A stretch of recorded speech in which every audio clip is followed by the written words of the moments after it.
ദേശീയ പണിമുടക്ക് എന്ന് പറഞ്ഞിട്ട് ഈ കേരളത്തിലല്ലാതെ ഹർത്താലിനും ബന്ദിനും സമാനമായ പണിമുടക്ക് ഇന്ത്യയിൽ മറ്റേതെങ്കിലും സംസ്ഥാനത്ത് നടക്കുന്നുണ്ടോ എന്ന് പ്രതിപക്ഷ നേതാവ് വി.ഡി. സതീശൻ.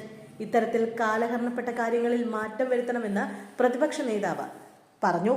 ഹർത്താലിനും ബന്ദിനും സമാനമായ തരത്തിൽ ഒരു പണിമുടക്കിനെ കേരളത്തിൽ മാറ്റുന്നത് ശരിയാണോ എന്നത് ഒരു പൊതുചർച്ചയ്ക്ക് വയ്ക്കുകയാണെന്നും സതീശൻ പറഞ്ഞു. പുതുയുഗ യാത്രയുടെ ഭാഗമായി കോഴിക്കോട് മാധ്യമങ്ങളോട് സംസാരിക്കുകയായിരുന്നു സതീശൻ. പണിമുടക്കുമായി ബന്ധപ്പെട്ട കാര്യങ്ങളോട് കോൺഗ്രസ് പൂർണ്ണമായും പിന്തുണയ്ക്കുന്നുണ്ട്. യാത്രയിൽ ദേശീയ പണിമുടക്കിന്റെ വിഷയം കൂടി ജനങ്ങളോട് പറയും. ഏത് കാര്യത്തിനാണ് പണിമുടക്ക് നടത്തുന്നതെന്ന് ഈ ജാഥയിലൂടെ ജനങ്ങളെ അറിയിക്കുമെന്നും സതീശൻ പറഞ്ഞു. ദേശീയ പണിമുടക്ക് എന്ന് പറഞ്ഞിട്ട് ഈ കേരളത്തിലല്ലാതെ ഹർത്താലിനും ബന്ദിനും സമാനമായ പണിമുടക്ക് ഇന്ത്യയിൽ മറ്റേതെങ്കിലും സംസ്ഥാനത്ത് നടക്കുന്നുണ്ടോ? ഹർത്താലിനും ബന്ദിനും സമാനമായ തരത്തിൽ ഒരു പണിമുടക്കിനെ മാറ്റുന്നത് ശരിയാണോ എന്ന് ഒരു പൊതുചർച്ചയ്ക്ക് വയ്ക്കുകയാണ്. നമ്മുടെ തൊട്ടടുത്ത സംസ്ഥാനമായ തമിഴ്നാട്ടിൽ പോയാൽ ഇങ്ങനെ ഒരു സംഭവം നടക്കുന്നതേ അറിയില്ല.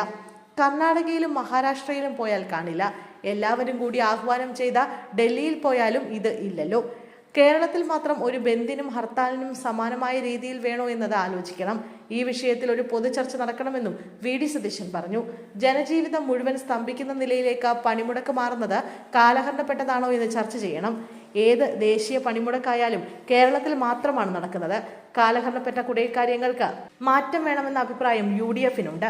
പണ്ട് മുതലേ കേരളമല്ലാതെ ഒരിടത്തും ദേശീയ പണിമുടക്ക് നടക്കാറില്ല. ബംഗാളിലും ത്രിപുരയിലും ഭരണമുള്ളപ്പോൾ CPM ഇതുപോലെ അവിടെ പണിമുടക്കിയിട്ടില്ല. എന്തിനു വേണ്ടിയാണ് സമരം ചെയ്യുന്നതെന്ന് ജനങ്ങൾ അറിഞ്ഞിട്ട് പോലുമില്ലെന്നും സതീശൻ പറഞ്ഞു.